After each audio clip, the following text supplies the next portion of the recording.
in the US, or in the Western world, most people get introduced to Gundam through the video games.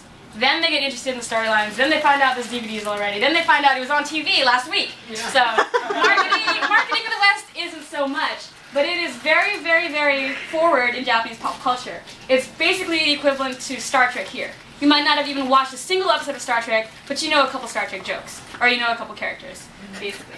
Do I need any Char And books? bottom line is it makes money. It's a Bandai cash cow. It's a franchise.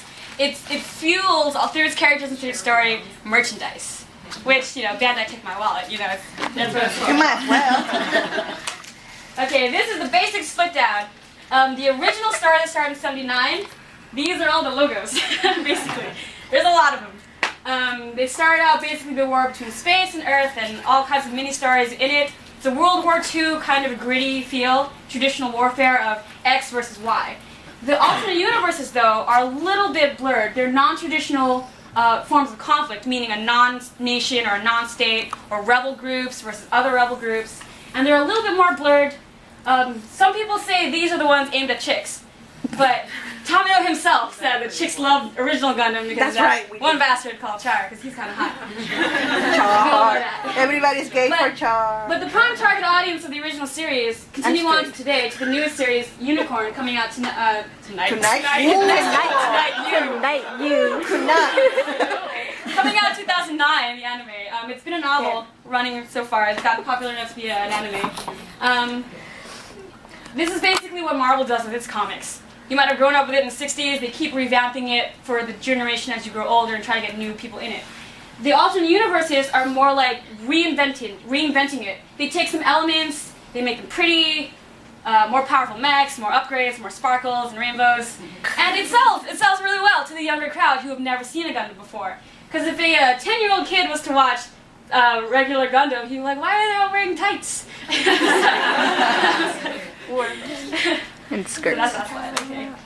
This is a Gundam.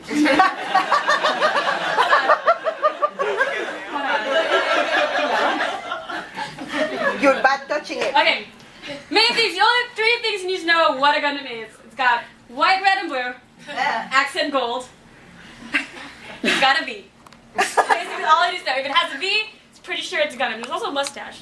Mostly if it's got this, it's a Gundam. If not, you gotta look into the name.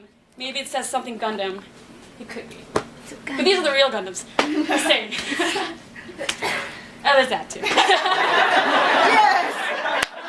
Giant one-eyed monsters that keep shooting at you. That's right, baby. Right here. Six No rest for the wicked. Let's do this. Play. I think The Zaku doesn't want to leave. Char, we've been Char-jacked. It won't go to the next screen. Sion.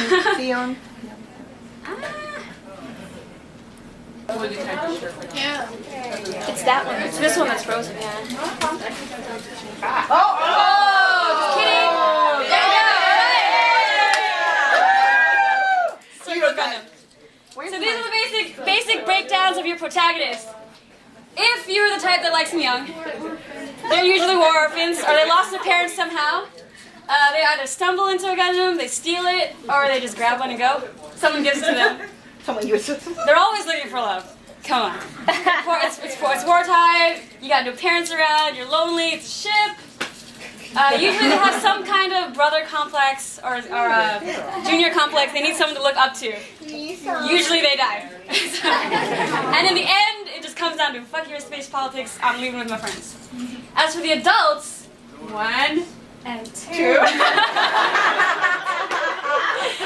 They are not your typical soldiers, or they shouldn't have been a soldier in the first place, some people say. But they're usually nooblets, they're noobs in the military.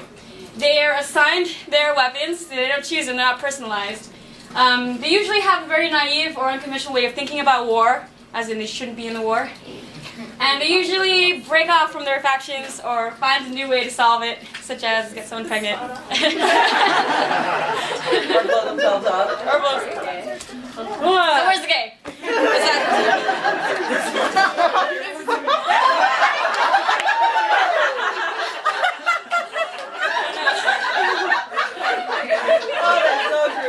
Moving on. Alright, back to the serious business. There are a few. Oh, you want to go back? Yes. Very nice. know who that is.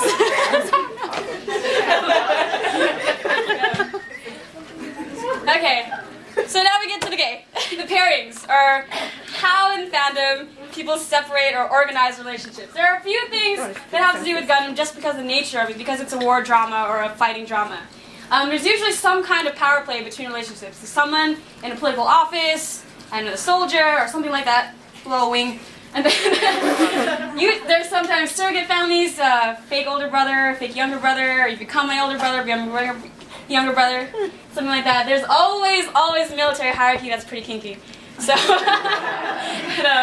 or Master and Apprentice if you watch G Gundam. So, G Gundam. And they usually, I wouldn't hit you on the last man on Earth kind of thing. But when you're in war, when you're in a ship, you look at things a little differently. Your scale goes a bit like that. That's what they call deployment goggles. And there's usually some element of manipulation with them. These aren't very happy relationships, which is why, because it's so full of drama, they sell. So, it's the main thing.